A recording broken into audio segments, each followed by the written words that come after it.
Second semi-final underway off the beat of Caroline Jouin. It goes to Maddie Levi. This powerhouse performer in the Aussie team. Australia, here's Madison Ashby back from a suspension as Sealfani comes up on Faith Nathan, shot out of that defensive line. Nathan did well, lost a little ground here, Australia, and so they opt for a kick downfield, and it's going to be for Levi to chase. You can see her just steaming across field. The bounce is kind enough, though, for Luke Noel, who's then just flung to the ground unceremoniously, and Australia blow through. Have they won it back? Yes, no, maybe, no, off feet. Stay on your feet, please. Could have gone either way, but it's awarded to France as they play quickly. Oh, Gracie, no, gee, that was a flat ball to Nielsen.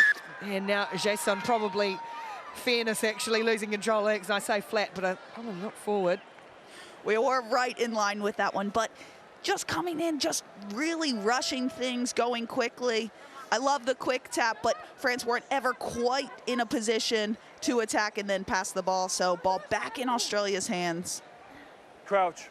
They've been close matches this year. Remember the cup final in Cape Town where Australia played with 6 for the majority. Scooped away from Caslick to Nathan. On a crossfield for Ashby. Oh, slipped the tackle of Neeson, and now Madison Ashby with this deceptive level of speed. Once she gets clear territory, you're just never going to stop her. That's making a mark. Having sat out of the tournament for suspension, you come back in and you give your team points, Madison Ashby.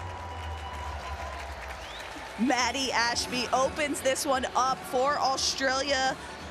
First try for her this week, and although she's been involved in a few, just slips out of the tackle and then strides down the pitch, trying to right her wrongs from that red card.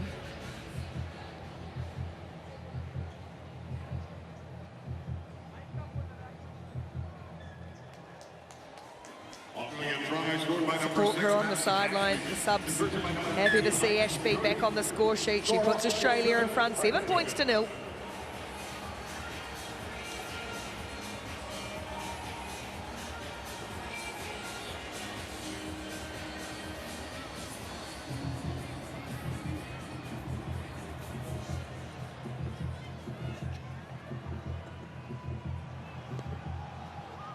We're back underway off the boot of Tia Hines, who took that option to put a kick away.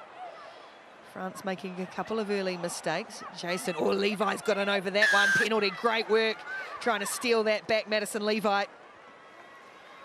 France looking to go back to that short side. Not a great option. They did have support, just a little too slow to that ruck, and Maddie Levi, so strong over the ball. These two not as impressed with the turnover as I was.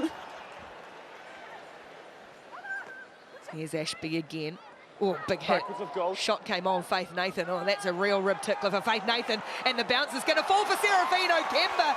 Well, heads up play for France and Okemba. A big shot in defence results in a try at the other end. Okemba with the heads up play, the footy skills. Aussie tried to work it, but great tackles. Ball says backwards from the referee. A little kick ahead and then just a little tussle with Caslick, and Okemba would have my money on that battle. Yeah, first tournament back for Serafino Kemba after injury as well. And what a try it is to bring her team right back into the semi-final. Opportunistic, Caroline Jouin converts. We're all square, tied game, 7-all.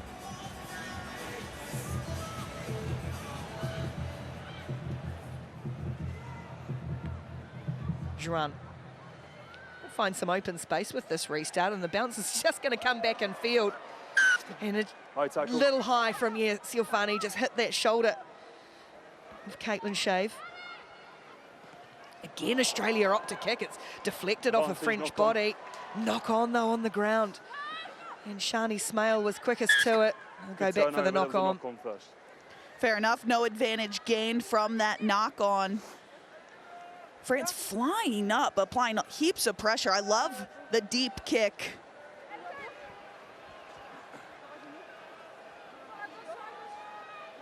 Okay, let's go. Mounties keeping their eye on things. The Gnomes heard you as well. The Mounties are Set. keeping the eye on the Gnomes, known to be naughty. Keep your eye on this semi-final, though, because it is tight. Plays 7. go. Grassy, no on this ball for France. Off No, feet. conceding the penalty. It's lost her feet. Australia again playing out from inside their own 22. And again, it's Okemba. This time they will get the Holding ball on. back, France. Just being physical in that area.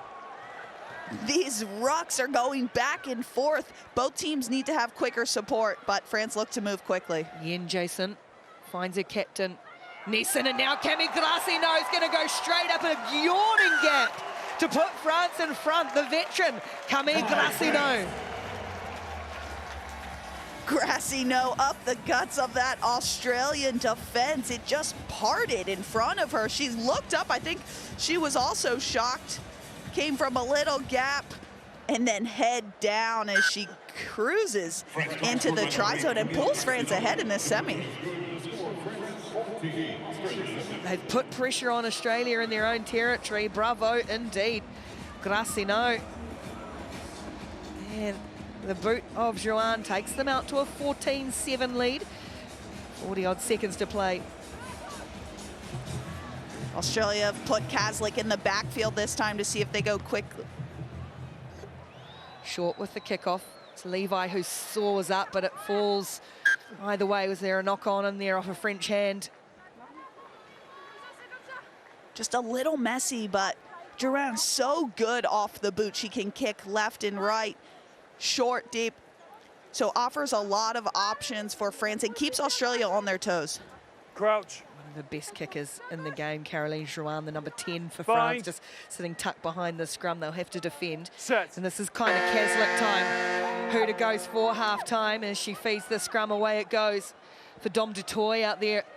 Jersey at number 4, and she's going to get this on the wraparound. Here comes Dutoy looking to release Levi. Levi on Siofani. Siofani Wow. gets the first hit, play on, and then Levi gets rid of French defenders, just leaving blue jerseys in her wake. Pace, power, presence, Madison Levi. Maddie Levi is in a league of her own on this pitch. Not only does she dust off Siofani, gets up the wherewithal to know that she wasn't held because Siofani rolled away out of the tackle zone, and that ability to then just leave those French defenders in the dust. Well, Siofani had her, didn't she? And just rolled off. Great awareness. Wow. Aussie flag, Aussie scarf waving, and why not? As we go into half-time with a tied game, 14 plays 14, France and Australia.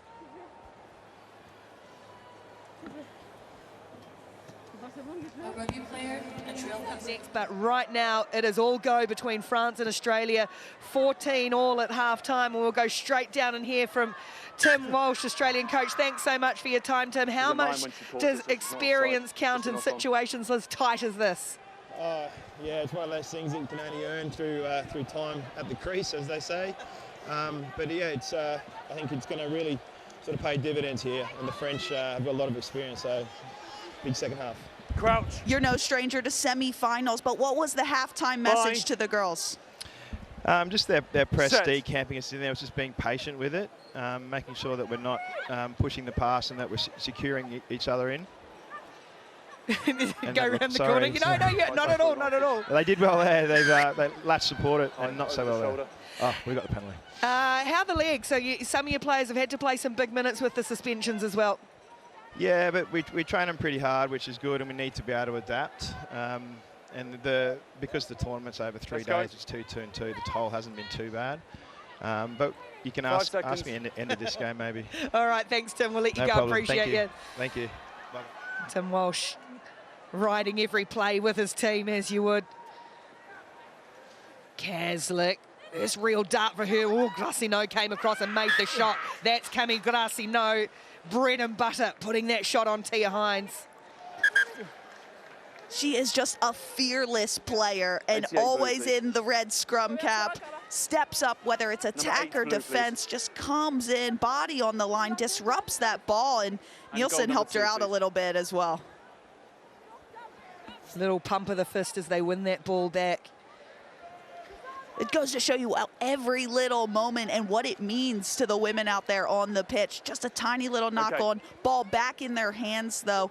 They want to get it to their threats, get more points on the board. We're still waiting for the substitutes. Some fresh legs coming in for both teams. Time on. Crouch. 5.5 minutes to play. New Zealand await the winner in Bind. the final. Set. Rivalries between all three of those teams for sure. New Zealand, France, Australia, as Glassino feeds the scrum, and she has a little dart away. Go herself at the moment, Camille Glassino. Good tackle from Ashby, and how quick was she to her feet, but didn't quite get all the way round. Tap and go from Okemba. Down low, the hands from Joanne to Siofani, looking for some open spaces. Siofani to come back into the traffic and then finds Lou Noel up the middle. She's taken in a good tackle by Kaslik and Dick. Joanne. And then back, change of direction, Lutoz. Valentine Lutoz looking for Grise. First time we've seen Joanna Grise in this match. Tackle. Well wrapped up. Australia's defence just absorbing everything at the moment. Lutoz for Siofani. Oh, around the outside of a couple, Siofani, and then brushing Levi away. Levi chasing Siofani. Siofani to the line. Siofani the try. And Siofani brings France ahead into this semi-final. Maddie Levi got the best of her earlier on, but Siofani says, whatever you can do, I can do as well. And Maddie Levi chases her hard, but the left hand fed, the determination on her face, and the dot down. How we talk about so many matchups across these competitions. Tegan Levi v Georgia Miller, Woodman Wycliffe v Scurfield, and we are seeing Siofani and Maddie Levi. Can't wait to watch that continue to unfold as she puts her team in front. 21st try of the season, and France have got 21 on the board.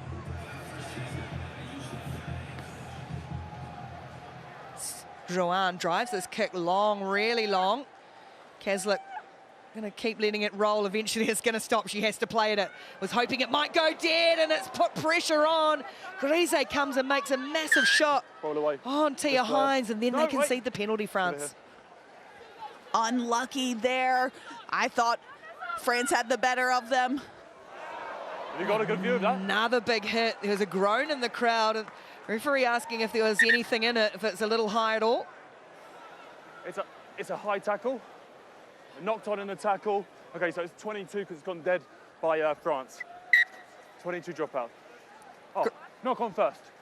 Knock on first, sorry. Just double checking. Knock on called, but love the discussion between the refs. We'll take the scrum. Oh, ball is gone. Number 4, goal, please. Thanks, Mo. Well, they're going to get away with that one now, but I think Siofani might have to hear a little bit more about that tackle later. It was a wee bit high. Check. Wee bit's probably being kind. I'm still off. Regardless of her 6-foot-tall frame, got to bend at the hips and knees. Over the shoulder. Yeah, now they're having another look. High tackle. There was actually a high tackle, ladies, so we're going to go penalty to Australia. Still lucky, though, for a penalty only, and for Siofani not to receive a yellow card for that offense. Mo, your comms aren't working. It's really crackly. She'll go and quietly tuck herself away on the edge and make herself incognito. She might have got away with one there at Siofani, as Dick is almost through a hole.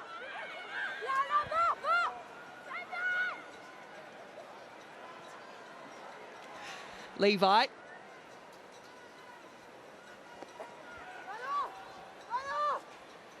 Gee, this is tight. Under 3 minutes to play now in Australia. Again, having to work out from inside their own 22. Just a high Another penalty. France's discipline. It's not cost them yet, but it could be so as they roll forward. Faith Nathan. If France pitch this back, they have. Lutour's turnover was legal. They go now. Siofani and Grise. A chance here for France to really turn the screws. Has, Lutour spins herself around and almost through. Rather, it was Noel. Let go over. Need to play the ball. Siofani. Glassino. Ducks under one. And then the offload, Siofane tipped on cleverly for Grisey. Now they can move forward. Do the French need the injection? It comes from Noel again with her brilliant footwork round a couple. Stopped by Ashby. Australia Tackle, scrambling. release. They cannot get their hands on the ball at the moment. Grisey to the line, chopped down. Great tackle again by Shave this time. Lutoz. Kemba just shovels it along. France. Support players good, backwards. then they lose control. It could be a critical turnover. Well, that's going to be a penalty. Oh, I thought there might have been a knockdown there. It's just a knock on. I was right there with you. It looked like it came off the hand of the French player, but you heard the referee. He said it's in the tackle, not deeming it worthy of a yellow card. Have a look here. I think that one's okay for me. There's no attempt, there's no movement of the arm. It's almost as if the Australian player threw it into her hand. So I agree with the ref on this one. I'm not hearing that. Usually Australia, we hear the chatter, we hear the connections from them organising each other, but it's not that same level that we're used to from them. I think they're a little bit shell-shocked. They haven't had much ball. They're such an attacking team, used to carrying these games and holding on to that momentum, and they've just not had it. Crouch. Bind. Need to get upfield. There's still time for them. It's one converted try and we're all tied up again, and if any team's capable of that from this range, it is Australia. No, wait. It's just been slow and niggly. They haven't been able to get in any flow and going at all. Minimal flow, and that's when we see them at their best. Crouch. Moving the ball through the hands, up and down the pitch, and they've just been camped down here. Set. Kaslik, what can she create for her team? Away they come for Dutoy. Here's Levi, good early boy, and Levi ball, and Levi's just going to take on Grisey under one tackle, and then the offload for Dutoy. Great support from Dom Dutoy. They need Levi in open spaces, and at the moment they can't find them. Australia, strong carry from Soraya Paki out there. Difficult ball for Nathan. And then here's the real flyer, Shave, but looked after in a good tackle by Joanne. Time really against Australia now, 20-odd seconds, and they need to go the length. Oh, big hit, Grassino and Okemba on Paki. Trying to rumble it out, Kaslik with a dart for Nathan. And she finds Shave very close to that sideline. They've got to release her. Referee told them to get the arms free, and they concede the penalty. Just ill discipline from France there. They just needed to release, form the defensive wall. Instead, ball remains with Australia. They have 80-odd meters to go. Zero time is left. We're, in fact, into extras. Come on. Australia need to score a converted try to send us to extra time in this semi-final. It has been a grind and arm wrestle. Can someone break it open for Australia? No way through this French wall at the moment. Just can't get the go forward they need. Now they come around the corner for Dutoy, looking to release Levi, and they find the hole. Here goes Maddie Levi, just tipped up. Great cover defence coming across from Ulatuli. Still there for Australia. They have to heave it for Caitlin Shave, the former high school sprint champion. Offload, drop ball, is it gone? Backwards, says the referee. Still there for Australia. It's painstaking. Dutoy again, she's been the link, and it's a brilliant ball for Levi. Dezou will chase. Maddie Levi to try and bring it in for her team. She needs to get it round to make the conversion an option. But did she bring it round far enough? There are bodies strewn all over this pitch, but that woman right there gave Australia hope. Out of the way, please. Tiniest glint of hope. The kick is to come, but no one you'd rather have ball in hand in order to find your way to the try zone. Exhausted players everywhere, and now a conversion to send us to extra time from Dom Dutoy. It's away. No need to be sorry, Dom Dutoit, because you almost gave your team a chance. But it's France who will go through to the final. It's France 21, Australia 19. Full time of a thrilling contest. 2 incredible semifinals, but France able to top Australia.